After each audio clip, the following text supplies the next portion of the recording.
శ్రీ పార్వతీ కళ్యాణం. ఇది పారాయణ చేస్తే స్త్రీ పురుషులకు వివాహం కాని వారికి వివాహం, వివాహం జరిగిన వారికి అన్యోన్య దాంపత్యం, సంతానం లేని వారికి మంచి సంతానం కలుగును. మన ప్రాచీన పురాణ ఇతిహాస ధర్మశాస్త్రాల్లో అన్ని కాలాలకు చెందిన స్త్రీ పురుషులందరికీ మేలుని కలిగించే విశేషమైన అంశాలు ఎన్నో ఉన్నాయి. వాటిలో పార్వతీ కళ్యాణం, సీతా కళ్యాణం, రుక్మిణీ కళ్యాణం చాలా ముఖ్యమైనవి. శ్రీ పార్వతీ కళ్యాణ కథ శివ మహాపురాణంలోనూ, వాయు పురాణంలోనూ, స్కాంద పురాణంలోనూ వివరంగా వర్ణించబడింది. ఈ పార్వతీ కళ్యాణాన్ని భక్తితో చదివిన స్త్రీ పురుషులకెవరికైనా వెంటనే పెళ్లి జరిగి ఆ దంపతులకు గొప్ప సాహసవంతుడైన సుగుణవంతుడైన కొడుకు జన్మిస్తాడు. వాళ్ళ ఇంట ఏ విధములైన దుష్టగ్రహ దోషాలు కలగవు. దక్ష ప్రజాపతి తన కుమార్తెల్లో పెద్దదైన సతీదేవిని ఈశ్వరుడికిచ్చి పెళ్లి చేశాడు. ఒకసారి ఈశ్వరుడిపై కోపంతో సతీ పరమేశ్వరులను ఆహ్వానించకుండానే ఒక యజ్ఞం చేయడానికి సిద్ధపడ్డాడు దక్ష ప్రజాపతి. ఈ విషయం తెలుసుకుని సతీదేవి తన భర్త అనుమతితో దక్షుడి యజ్ఞశాలకు వెళ్ళింది. అక్కడ దక్షుడు పరమశివుణ్ణి చాలా తీవ్రంగా దూషించాడు. శివదోషిని భరించలేని సతీదేవి అక్కడే యోగాగ్నిలో పడి దహనం అయిపోయింది. ఇక దేవభూమి అయిన ఉత్తర దిక్కున దేవస్వరూపుడైన హిమవంతుడు అనే పర్వతరాజు తూర్పు పశ్చిమ దిక్కులకు ఆవరించి ఉన్నాడు. అతను తన పితృదేవతల మానస పుత్రిక అయిన మేనకాదేవిని వివాహం చేసుకున్నాడు. ఆ దంపతులకు సుగుణవంతుడైన కొడుకు పుట్టాడు. అతడే మైనాకుడు.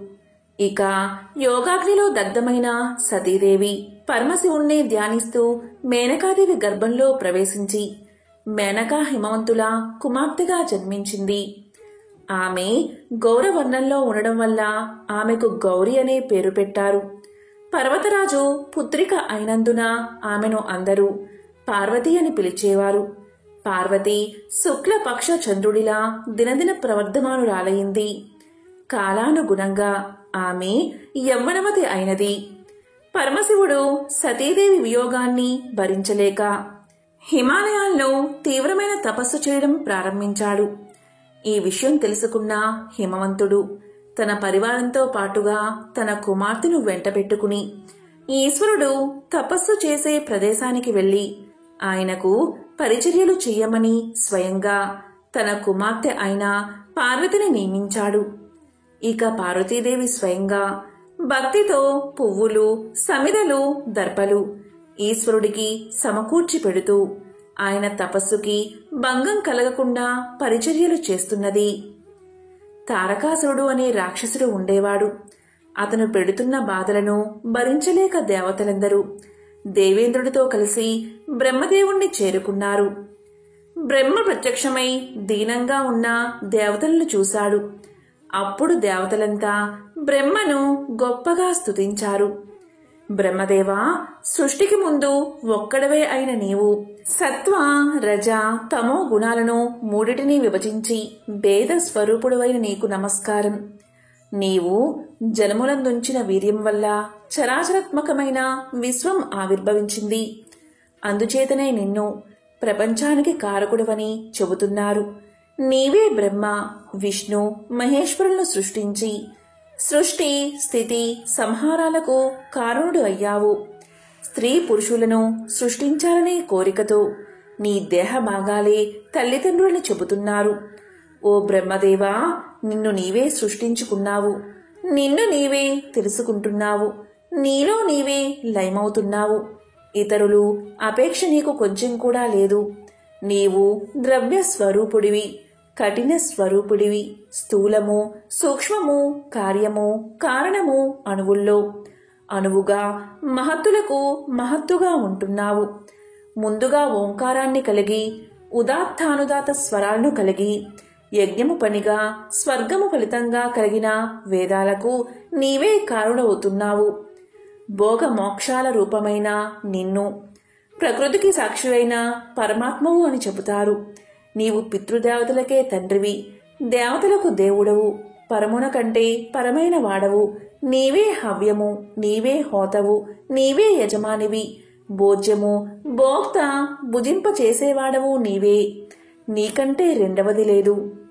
ఈ విధమైన దేవతల యథార్థ స్తోత్రానికి సంతోషించిన బ్రహ్మ దేవతలను అనుగ్రహించి పర, పశ్యంతి, మధ్యమ, వైఖరి అనే 4 విధాలైన భాష 4 ముఖాల నుంచి వెలువడింది.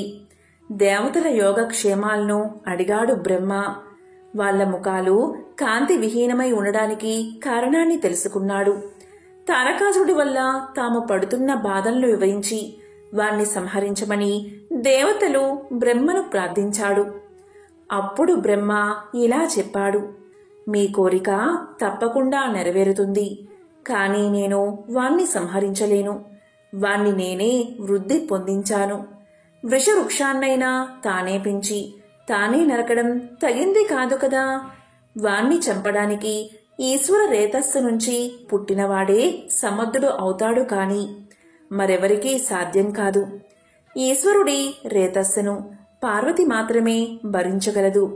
అందువల్ల ఇనుము అయస్కాంతం చేత ఆకర్షింపబడినట్టుగా శివుడికి పరిచర్యలు చేస్తున్న పార్వతి మనస్సును పరమేశ్వరుడు ఆకర్షించేటట్లుగా ప్రయత్నించండి. ఆ పార్వతీ పరమేశ్వరుల కుమారుడు మీకు సేనాని అవుతాడు. ఈ విధంగా చెప్పి బ్రహ్మ అంతర్ధానమయ్యాడు. దేవతలు కూడా కార్యాన్ని చక్కబెట్టడానికి దేవలోకానికి చేరుకున్నారు. అప్పుడు దేవేంద్రుడు పరమేశ్వరుడి మనసు చలింపచేయగలిగే శక్తి మన్మధుడికి మాత్రమే ఉన్నదని నిశ్చయించుకుని మనసులో తలుచుకున్నాడు.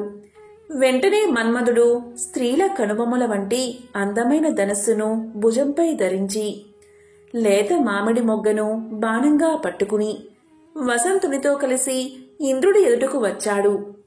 ఇక దేవేంద్రుడు మన్మధుణ్ణి చాలా గౌరవించి తన సింహాసనంపై కూర్చుండబెట్టుకుని ఇలా పలికాడు, మిత్రమా, నాకు వజ్రాయుధము, నీవును 2 అస్త్రాలు.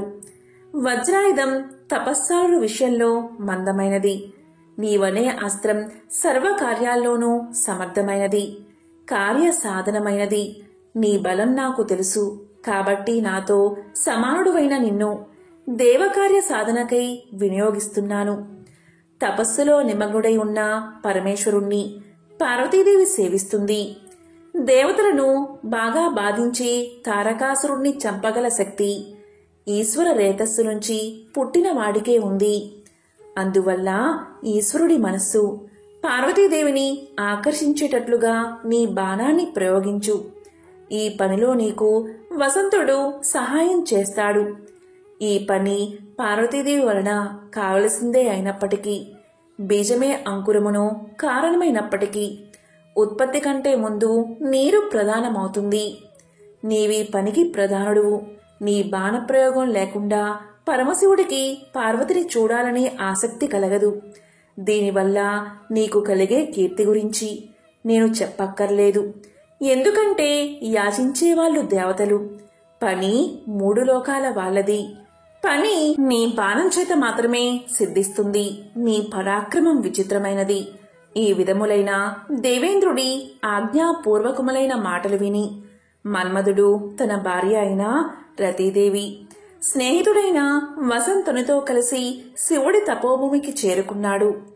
వసంతుడు ప్రకృతినంతా ఫలింపచేశాడు. అయినప్పటికీ నందీశ్వరుడి ఆజ్ఞ వలన అడవి నిశ్చలమైపోయింది. దేవదారు చెట్టు మొదట అరుగుపై పులితోలు పరుచుకుని సమాధిలో కూర్చున్న మహేశ్వరుణ్ణి మన్మధుడు చూశాడు. ఆ ఈశ్వరుడు వీరాసనంలో ధ్యానం చేస్తున్నాడు. పాములతో జడలను పైకెత్తి కట్టుకున్నాడు. జపమాలను చేతిలో ధరించాడు. ప్రాణాయామం చేస్తూ ఉన్నాడు. అంతలో వన దేవతలైన చెలికత్తెలతో పువ్వులు మొదలైన వాటిని పట్టుకుని వస్తున్న పార్వతిని మన్మధుడు చూశాడు. పార్వతీదేవి పరమశివుణ్ణి చేరుకుంది. అదే సమయంలో ఈశ్వరుడు తన తేజస్సును సాక్షాత్కరింపచేసుకుని యోగాన్ని విడిచిపెట్టాడు. నంది శివుడికి నమస్కారం చేసి సేవాభావంతో పార్వతి వచ్చిన విషయాన్ని చెప్పాడు. పార్వతీదేవి చెలికత్తెలు తాము తెచ్చిన పువ్వులను శివుడి పాదాల దగ్గర పెట్టారు. పార్వతీదేవి కూడా తన జడలో ధరించిన పువ్వులు జారునట్లుగా వంగి నమస్కారం చేసింది. మన్మధుడు వాళ్ళిద్దరినీ దగ్గరగా చూశాడు. తాను పూల బాణాన్ని ప్రయోగించడానికి ఇదే తగిన సమయమని నిశ్చయించుకుని తన వింటినారిని సంధించాడు. పార్వతీదేవి తామర పూసల తావలాన్ని శివుడి చేతికిచ్చింది. ఆ దండని అందుకోవడానికి శివుడు తీసుకోవడానికి సిద్ధపడ్డాడు. మన్మధుడు బాణాన్ని వింటికి సంధించాడు. అతడు బాణాన్ని ప్రయోగించే లోపులోనే శివుడిలో కొంచెం ధైర్యం తగ్గి తన 3 కళ్లతో ఎర్రటి పెదవి గల పార్వతి ముఖాన్ని చూశాడు. పార్వతీదేవి కూడా ఒళ్లంతా పులకరించగా సిగ్గుతో ముఖాన్ని అడ్డంగా తిప్పుకుంది. అంతలో జితేంద్రుడై శివుడు తన మనసు చలించడానికి కారణం ఏమిటా అని నలువైపులా చూశాడు. అప్పుడు ఎడమకాలిని వంచి బాణాన్ని ప్రయోగించడానికి సిద్ధంగా ఉన్న మన్మధుణ్ణి చూశాడు శివుడు.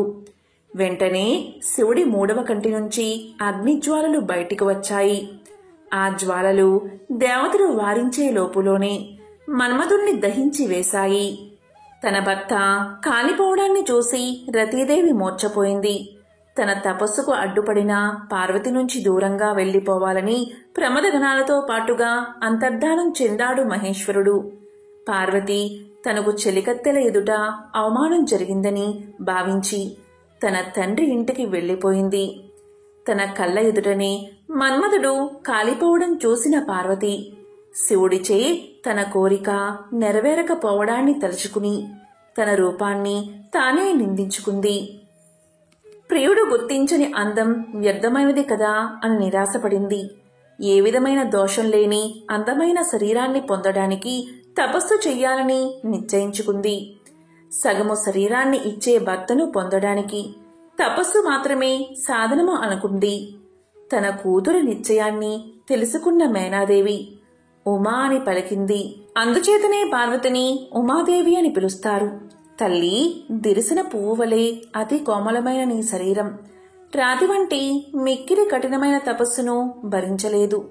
స్థిరమైన నిశ్చయం కలిగిన పార్వతీదేవి మనసును మేనక మరణించలేకపోయింది. పట్టుదల గల మనసును లోతునకు ప్రవహించే నీటిని ఎవ్వరూ నిరోధించలేరు కదా.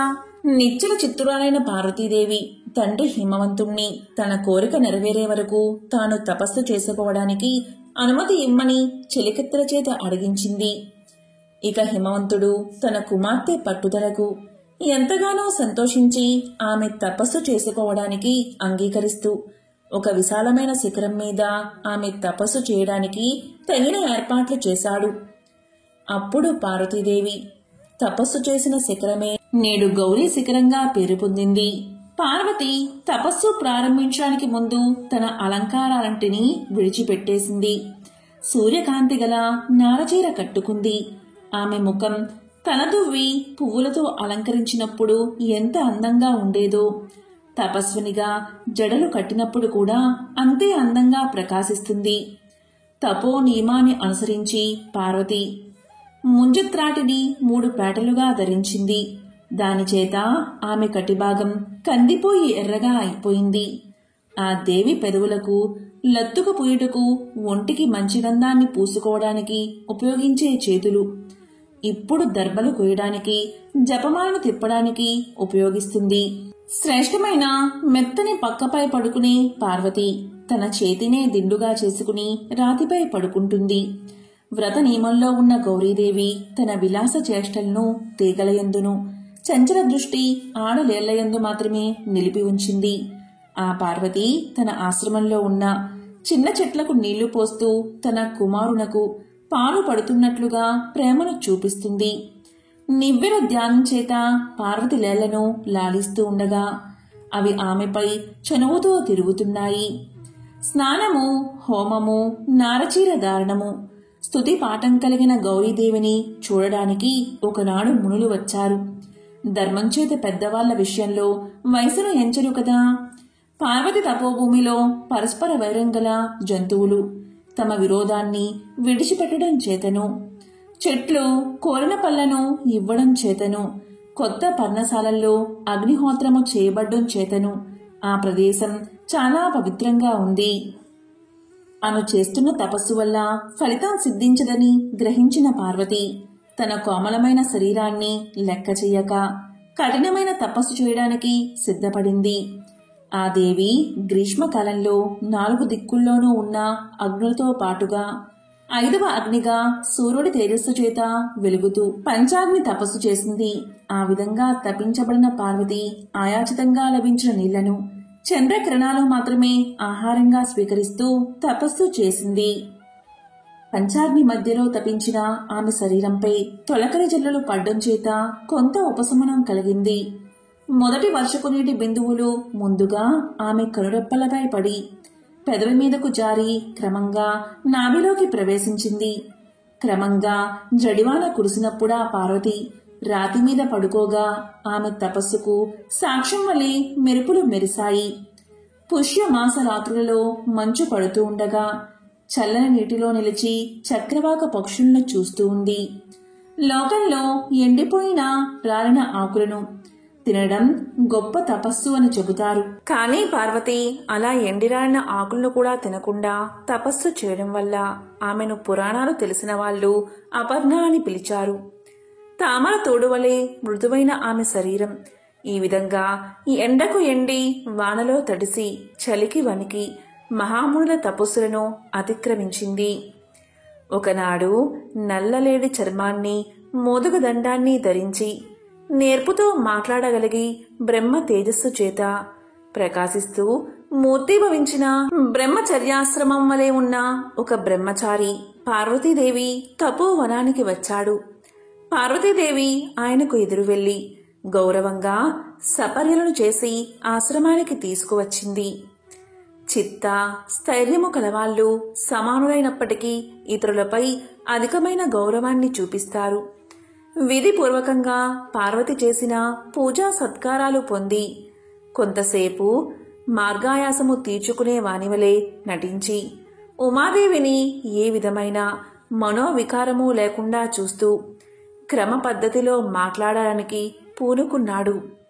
హోమాది కర్మలకు సమిదలు దర్భలు కష్టపడకుండా దొరుకుతున్నాయా? ఇక్కడి నీళ్లు నీకు స్నానానికి యోగ్యములై ఉన్నాయా? నీ శక్తిని అనుసరించే తపస్సు చేస్తున్నావు కదా. ఎందుకంటే ధర్మ సాధనాలలో శరీరమే మొదటిది కదా. నీవు నీళ్లు పోసి పెంచుతున్నా ఈ తీగల చిగుళ్ళు బాగా పెరుగుతున్నాయా? నీ చంచములైన చూపుల చేత లేళ్ళు తమ జాతి దానవే అనే భ్రమతో నీ చుట్టూ తిరుగుతూ నీ చేతిలోని దర్భలను లాగినప్పుడు నీకు వాటిపై కోపం కలగడం లేదు కదా. ఎందుకంటే తపస్సు చేసేవాళ్లకు కోపం కలగకూడదు. పార్వతి, అందము పాపకార్యాన్ని చెయ్యనివ్వదు అనే మాట నీ యందు సత్యమై ఉన్నది. అందుచేతనే మునులందరూ నిన్నే అనుసరిస్తున్నారు.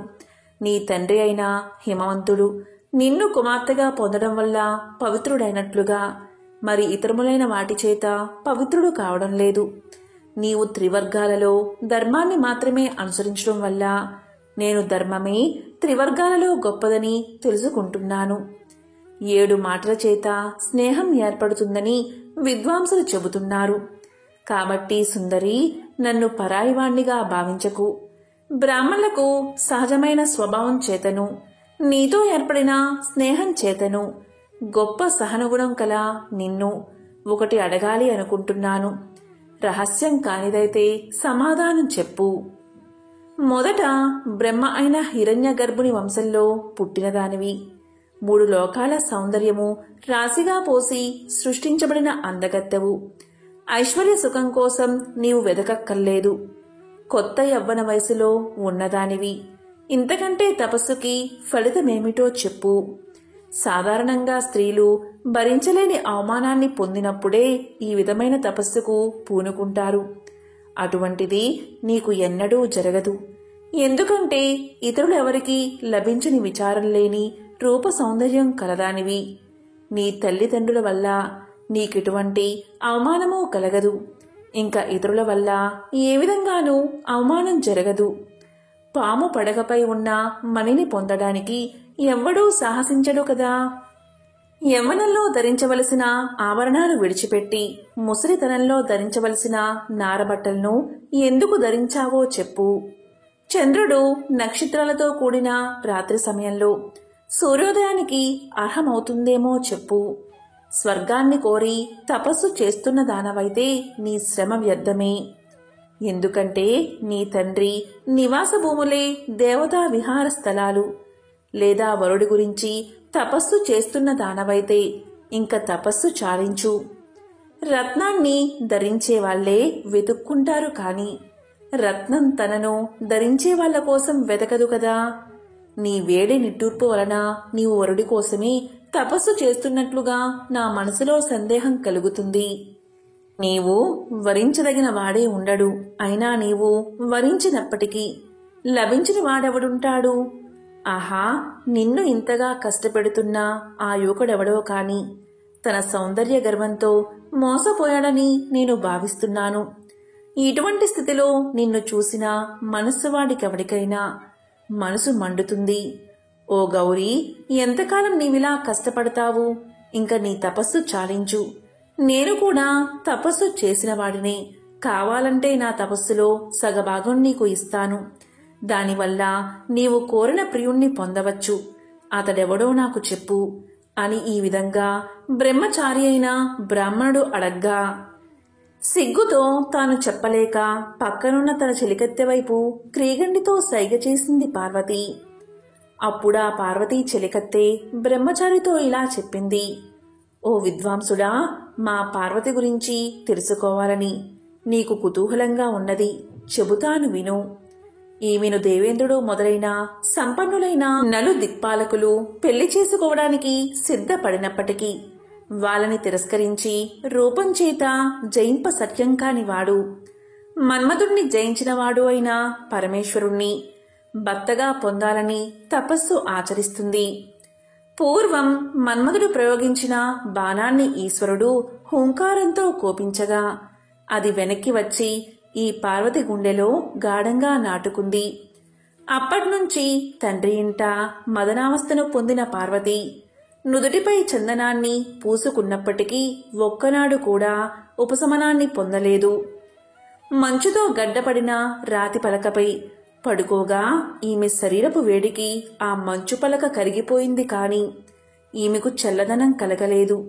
తన ప్రియుడి చిత్రాన్ని పటంలో గీసి, ప్రియుడా, నీవు అన్నీ తెలిసిన వాడవని పండితులు చెబుతున్నారు. మరి నీపైనే మనసును నిలిపిన నన్నేలా తెలుసుకొనలేకపోతున్నావు అని ప్రశ్నించేది. రాత్రి 3 జాములు మెలకువగా ఉండి 4వ జామున క్షణకాలం కన్నులు మూసి శివుడు వచ్చి వెళ్లిపోతున్నట్లుగా కలగని, నీలకంఠ, ఎక్కడికి వెళ్లిపోతున్నావు అని పలవరిస్తూ మేల్కునేది. జగన్నాథుడైన ఆ పరమేశ్వరుణ్ణి ఎన్నటికీ చూడలేక తండ్రి అనుమతిని తీసుకుని తపస్సు చెయ్యాలి అనే ఆలోచనతో మాతో కలిసి ఈ తపోవనానికి వచ్చింది. ఈమె తపస్సు ప్రారంభించే ముందే నాటిన విత్తనం మొలకెత్తి పెద్ద చెట్టే పుష్పించి ఫలించి ఈమె తపస్సుకి సాక్ష్యంగా నిలిచింది కాని ఈమె కోరిక మాత్రం ఇంకా మొలకెత్తనైనా లేదు. తపస్సు చేత కృషించిపోయిన పార్వతిని చూస్తున్న మాకు ఎండిపోయిన నాగేటి చాలును. తడిపిన దేవేంద్రుడిలాగా దుర్లభుడైన ఈశ్వరుడు ఎన్నడు అనుగ్రహిస్తాడో మేము తెలుసుకోలేకపోతున్నాము. ఈ విధంగా పార్వతీ హృదయాన్ని రహస్యం లేకుండా చెప్పిన చలికెత్తె మాటలు విని బ్రహ్మచారి అయిన ఆ బ్రాహ్మణుడు ఇలా పలికాడు. ఓయి, నీ చెలికెత్తె చెప్పిన మాట నిజమేనా అని అడిగాడు. అప్పుడు పార్వతి నమస్కారం చేసి జపమాలని మోచేతిలో వేసుకుని సిగ్గుపడుతూనే బ్రహ్మచారితో ఇలా చెప్పింది. ఓ వేద విధుల్లో శ్రేష్ఠుడా, నీవు విన్నదంతా నిజమే. ఉన్నత పదవిని పొందడానికి తపస్సే తగిన సాధనం కదా. కోరికలకు పొందరాని విషయం లేదు కదా అని అనగా పార్వతి మాటలు విని బ్రహ్మచారి, ఆ మహేశ్వరుడు చాలా అమంగములైన అలవాట్లు కలవాడని తెలిసి కూడా మళ్లీ వాడినే వరిస్తున్నావు. వాడి గురించి ఆలోచించి నీ ప్రయత్నాన్ని విడిచిపెట్టు. చెడు వస్తువుని పొందాలనే పట్టుదల కల పార్వతి మంగళప్రదమైన వివాహ కంకణం ధరించిన నీ చేతిని పాములను కడియంగా ధరించిన శివుడు తన చేతితో మొదటిసారిగా పట్టుకున్నప్పుడు నీవు ఏ విధంగా ఓర్చుకోగలవు? నూతన వధువుగా కలహంస గుర్తులు కలిగిన నీ పట్టుచీర కొంగుని రక్తంతో తడిసిన ఏనుగు చర్మంతో ముడిపెట్టడం తగినదేమో నీవే ఆలోచించు. గొప్ప రాజభవనంలో పువ్వులు పరిచిన నేలపై పడే నీ కాలి పారాని గుర్తులు వెంట్రుకలతో వెదజల్లబడిన శ్మశానంలో ఉండడానికి శత్రువు కూడా సహించలేడు. ముక్కంటి వక్షస్థలాన్ని పొందడం సులభమే కాని అతని వక్షస్థలంపై ఉన్న చితాభస్మం మంచి గంధపు పూత కలిగిన నీ వక్షస్థలానికి అంటుకుంటుంది. పార్వతి, ఇంతకంటే నవ్వుల పాలయ్యే విషయం మరొకటి ఉంది. కొత్త పెళ్లి కూతురుగా పట్టపుటేనుగుపై ఊరేగవలసిన నీవు ముసలి ఎద్దుపై ఎక్కి తిరగడం చూసిన ప్రజలందరూ నవ్వుతారు. ఇంతకు ముందే శివునాశ్రయించిన చంద్రుడి గురించి, ఆయన్ని పెళ్లి చేసుకోదలిచిన నిన్ను గురించి విచారించవలసి వస్తుంది. పార్వతి, శివుడిలో వరుణకు ఉండవలసిన లక్షణాలలో ఏ ఒక్కటైనా ఉన్నాయేమో ఆలోచించు. శరీరపు అందాన్ని చూస్తే వంకర కన్నులు, పుట్టుక ఎటువంటిదో ఎవరికీ తెలియదు. దిగంబరత్వమే అతని సంపదను తెలియచేస్తుంది. అందువల్ల ఈశ్వరుణ్ణి పెళ్లి చేసుకోవాలి అనే ఆలోచన విడిచిపెట్టు. పుణ్య లక్షణురాలవైన నీకు అటువంటి చెడు లక్షణాలు కల ఈశ్వరుడికి సంయోగం తగినది కాదు. శ్మశానంలో ఉన్న మరణశిలకి, యజ్ఞశాలలో ఉన్న యూపస్తంభానికి చేసే వైదిక పూజని చెయ్యరు కదా. ఈ విధంగా శివుడి గురించి తిరస్కారంగా మాట్లాడిన బ్రహ్మచారితో పార్వతీదేవి కోపంతో ఇలా చెప్పింది. నీవు నిజంగా ఈశ్వరుడి పరమార్థాన్ని తెలిసినవాడవు కావు. అందుచేతనే నాతో ఈ విధంగా మాట్లాడావు. లోక సామాన్యము కాని కారణమో హింపలేని మహాత్ముల గురించి అవివేకులు ఈ విధంగానే ద్వేషిస్తారు. ఆపదలకు ప్రతీకారంగా కాని, సంపదలను కోరుకున్నవారు కాని, మంచి గంధం మొదలైన సుగంధ ద్రవ్యాలను, అలంకారాలను స్వీకరిస్తారు.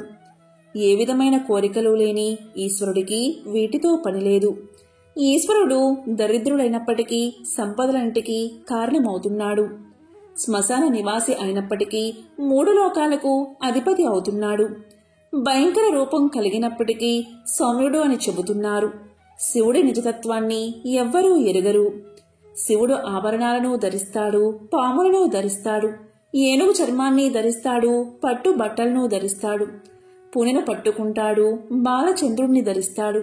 విశ్వమూర్తి అయిన శివుడి శరీరం ఇలా ఉంటుందని నిర్ధారణ చెయ్యలేనిది. శివుడి శరీర స్మశ చేత చితాభస్మం పరిశుద్ధిని కలిగిస్తుంది. కావుననే ఆయన తాండవం చేసినప్పుడు రాలిన భస్మాన్ని తలపై ధరించడానికి దేవతలు తమ కిరీటాలకు పూసుకుంటారు.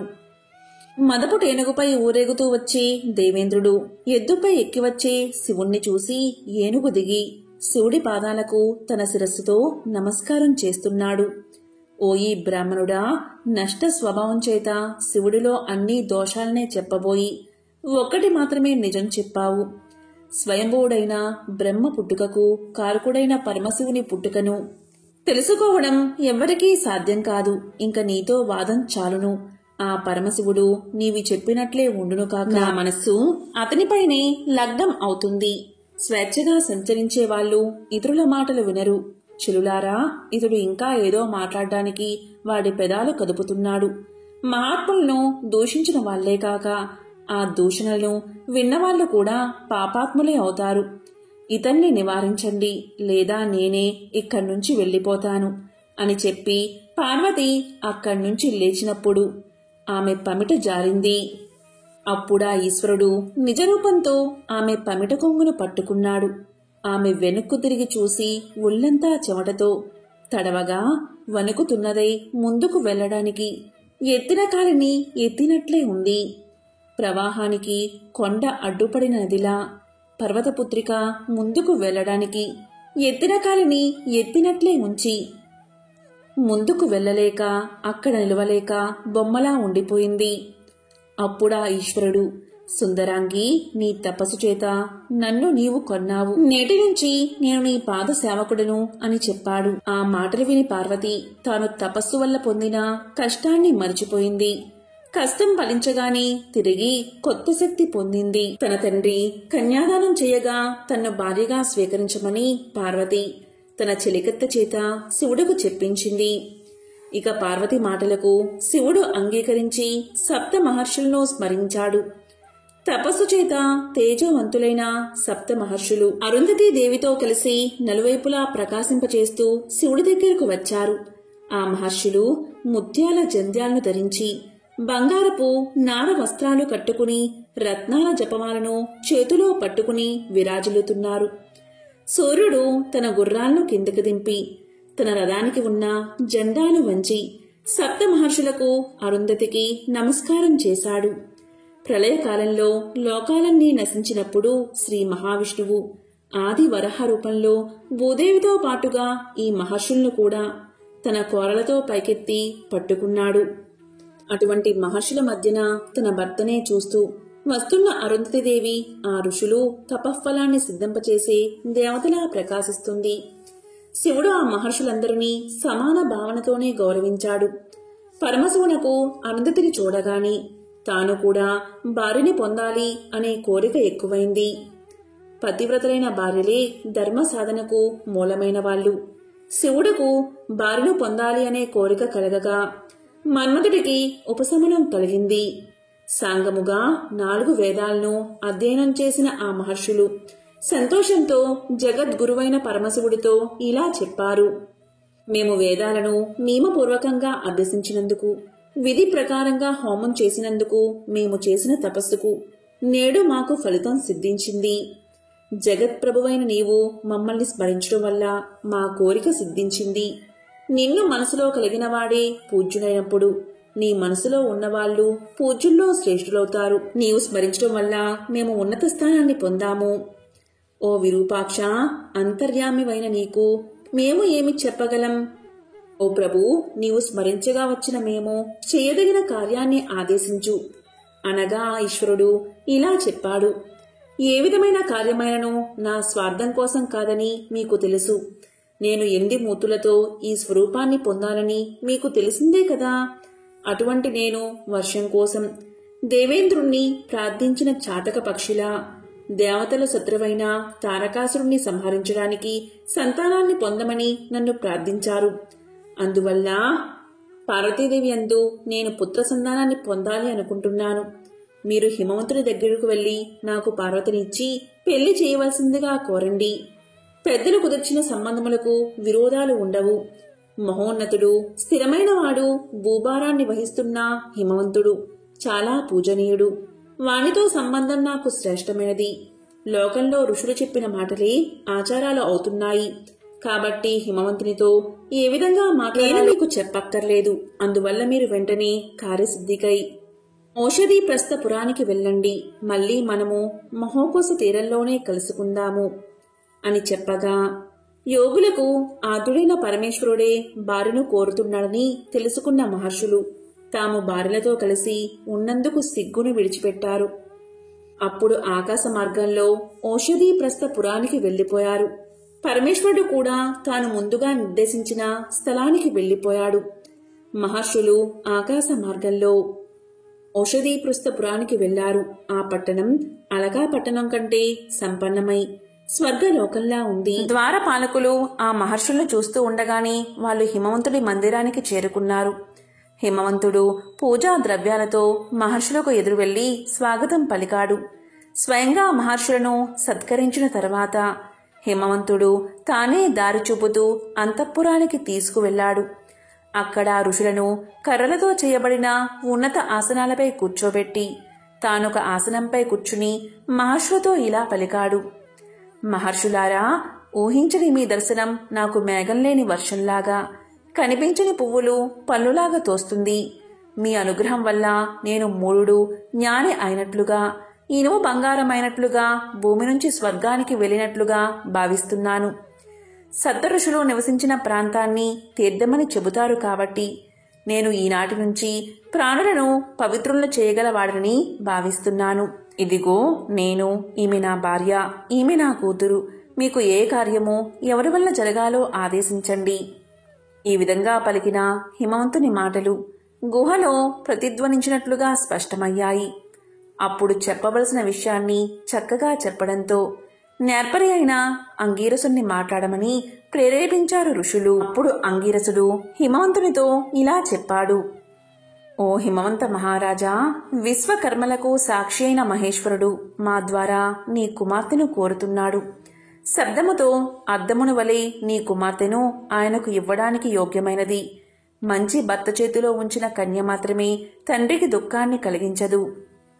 చరాచరమైన ప్రాణి సమూహమంతకు తండ్రి అయిన పరమశివుణ్ణి పెళ్లాడి నీ కుమార్తె జగన్మాత అవుతుంది. దేవతలందరూ నీలకంఠుడికి నమస్కారం చేసిన తర్వాత ఆయన భార్య అవడం వల్ల నీ కుమార్తె పాదాలకు నమస్కారం చేస్తారు. పర్వతరాజా, ఉమాదేవి వధువు, నీవు దాతవు, అడిగేవాళ్ళం ఈ మేము. వరుడు సాక్షాత్తు పరమేశ్వరుడు. ఇది నీ వంశాభివృద్ధికి చాలు కదా.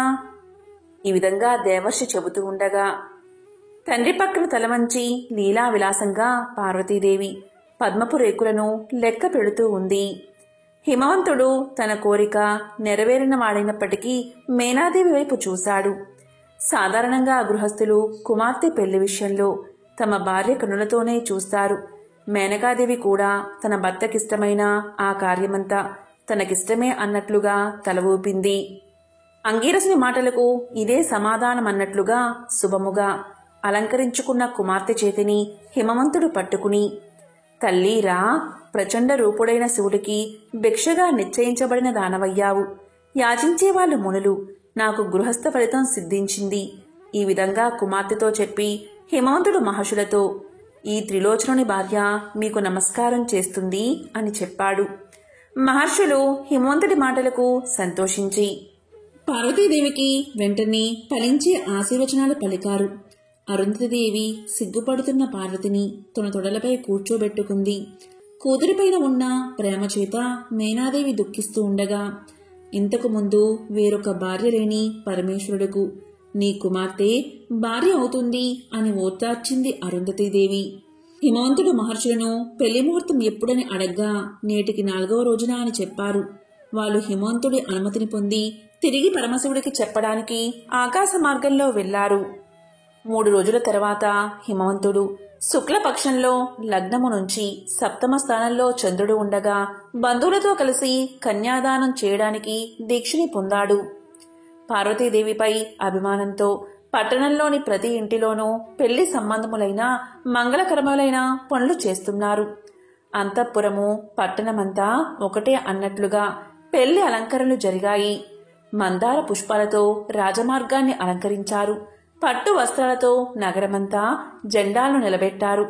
బంగారపు తోరణాలతో అలంకరించారు. ఆ పట్టణం స్వర్ణ శోభని పొందింది. అనేకులు కొడుకులు కూతుర్లో ఉన్నప్పటికీ భర్త ఇంటికి వెళ్లిపోతుంది అనే బాధతో తల్లిదండ్రులు ఆమెపై ప్రేమను చూపిస్తున్నారు. ఆ పార్వతి ఆశీర్వచనాలు పొందుతూ బంధుజనుల ఒడిలోకి చేరింది. ఒకరు అలంకరించిన తర్వాత వేరొకరు. ఈ విధంగా బంధువులందరూ తమ తమ ఒడిలో కూర్చోబెట్టుకుని అలంకరించారు. ఉత్తర పల్గుని నక్షత్రంలో చంద్రుడు ఉండగా ప్రాతకాల ముహూర్తంలో పార్వతిని పెళ్లి కూతురుగా పుణ్యవంతులైన బంధువుల స్త్రీలు అలంకరించారు. ఆ గౌరీదేవిని తెల్లని ఆవపిండితో లేత గరికలను నూరి నలుగుపెట్టి అభ్యంగ స్నానం చేయించారు. తరువాత స్త్రీలందరూ పార్వతిని పెళ్లి కూతురుగా గొప్పగా అలంకరించారు. పార్వతి ముత్తైదువులకు నమస్కారం చేయగా వాళ్ళు అఖండమైన పతి ప్రేమని పొందమని దీవించారు. మహాశివుడు కూడా నంది భుజాన్ని ఆలంబనం చేసుకుని సాధుల చర్మాన్ని కప్పిన ఎద్దుపై ఎక్కి ప్రయాణమయ్యాడు. 7 మాతృకలు తమ తమ వాహనాలపై శివుణ్ణి అనుసరించారు. తరువాత ప్రమదగణాలు శూలాలను ధరించి మంగళతూర్య నాదాలతో అనుసరించారు. శివుడికి సూర్యుడు విశ్వకర్మ నిర్మించి ఇచ్చిన గొడుగును ఇచ్చాడు. తరువాత మొదటి బ్రహ్మ అయిన చతుర్ముఖుడు, శ్రీ వత్సలాంచుడైన విష్ణువు సాక్షాత్తు ఆ మహాదేవుడి సమీపానికి జయశబ్దాలు చేస్తూ వచ్చారు. ఇంద్రాది లోకపాలకులు శుభలక్షణాలైన వస్త్రాభరణాలను ధరించి వచ్చి శివుడికి నమస్కారం చేశారు. మహాదేవుడు వారందరినీ యథారీతిగా గౌరవించాడు. వాళ్ళందరికంటే ముందుగా 7 మహర్షులు నిలవగా చిరునవ్వుతో శివుడు ఈ వివాహ యజ్ఞానికి మీరు అధ్వర్యులుగా ప్రవర్తించండిని కోరాడు. అందరూ ఆకాశ మార్గంలో ఔషధీప్రస్థ పురానికి చేరుకున్నారు. హిమవంతుడు దేవతల రాకను తెలుసుకుని ఆనందంతో వస్త్రాలంకారాది సంపదల చేతను ఏనుగులతోనూ సపరివారంగా ఎదురువెళ్లి సాదరంగా దేవతలందరికీ స్వాగతం పలికి విడిది గృహానికి తీసుకువెళ్లాడు. ఔషధీప్రస్థపుర స్త్రీలు శివుడికి పట్టు వస్త్రాలను ధరింపచేసి కొత్త వెన్నెల చేత సముద్రుడి వలె పార్వతీదేవి దగ్గరకు తీసుకువచ్చారు. హిమవంతుడు పార్వతిని తీసుకురాగా శివుడు ఆ చేతిని స్వీకరించాడు. పార్వతీ పరమేశ్వరుల పాణిగ్రహణ సమయంలో ఎదురుగా ఉత్తమమైన కాంతిపుంజం ఆవిర్భవించింది. ఆ ఉమామహేశ్వరుల దాంపత్య శోభ వర్ణింప సఖ్యం కానిదైనది. ఆ దంపతులు ఎత్తైన అగ్నిజ్వాల చుట్టూ ప్రదక్షిణ చేశారు. పురోహితుడి మాటలు అనుసరించి ఆ దంపతులు 3 సార్లు ఆ అగ్నికి ప్రదక్షిణం చేశారు. వధువైన పార్వతిని బ్రాహ్మణులు ఆశీర్వదించారు. తల్లి, ఈ అగ్ని మీ వివాహ కర్మకి సాక్షి అయినది. నీ భర్త అయిన శివుడితో కలిసి నిర్విచారంగా ధర్మాన్ని ఆచరించు. ఈ విధంగా పార్వతీ పరమేశ్వరుల కళ్యాణం ప్రజాపత్యమని వివాహ పద్ధతిలో జరిగింది. భవానీదేవి చెవుళ్లు విస్తరించి యాజ్ఞికుల మాటలు శ్రద్ధగా విన్నది. తరువాత ధ్రువ నక్షత్రాన్ని చూడమని చెప్పగా సిగ్గుతో తలెత్తి చూసింది. ఈ విధంగా పురోహితుని చేత నిర్వహించబడిన పాణిగ్రహణ కార్యమైన తర్వాత దంపతులు మేనా హిమవంతులకు నమస్కారం చేసి పితామహునకు నమస్కారం చేశారు. అప్పుడు బ్రహ్మ ఇలా పలికాడు. కళ్యాణి, వీరమాతవు కమ్మని దీవించాడు. బృహస్పతి పార్వతీ సమేతుడైన శివుణ్ణి చూసి మనసులో శాంతిని పొందాడు. తరువాత ఆ దంపతులు చతురస్ర వేదికపై బంగారు ఆసనాలపై కూర్చుని లోకాచారాన్ని అనుసరించి పరస్పరం తడిసిన అక్షింతలను చల్లుకున్నారు. లక్ష్మీదేవి పొడవైన 4 అంకెల పద్మాన్ని గొడుగుగా పట్టుకుంది. సరస్వతీదేవి సంస్కృత ప్రాకృత రూపాలైన 2 విధాలైన భాషలతో స్తుతించింది. ఈ విధంగా దంపతులైన పార్వతీ పరమేశ్వరులకు ముందుగా పార్వతీదేవి మనస్సంకల్పం చేత వినాయకుడు జన్మించాడు. తరువాత దేవకార్యమైన తారకాసుర సంహారం నిమిత్తమై పరమేశ్వరుడి రేతస్సు నుంచి మరొక పుత్రుడు జన్మించాడు. వాడికే సుబ్రహ్మణ్యుడు అని, కార్తికేయుడు అని, షణ్ముఖుడు అని వివిధ పేర్లు ఉన్నాయి. ఈ విధమైన పవిత్రమైన పార్వతీ కళ్యాణాన్ని భక్తితో చదివిన వాళ్ళకి, విన్న వాళ్ళకి అనేక శుభాలు కలుగుతాయి. పుత్రులు లేని వాళ్ళకి సుగుణవంతులైన పుత్రులు జన్మిస్తారు. పెళ్లి కాని స్త్రీ పురుషులకు అన్యోన్యమైన అనుకూలమైన సహచరులు లభిస్తారు. ఇది నిరాకారుడైనప్పటికీ లోక కళ్యాణం కోసమే సాకారుడై లోకాచారాన్ని అనుసరించి దాంపత్య సుఖాన్ని అనుభవించిన పరమాత్ముణ్ణి మాయా విలాసము. ఎవరైతే ఈ పార్వతీ కళ్యాణాన్ని వింటారో లేక చదువుతారో వారికి ఎప్పుడూ శుభమే కలుగుగాక. ఓం నమః శివాయ. ఓం పార్వతీ పతయే నమః.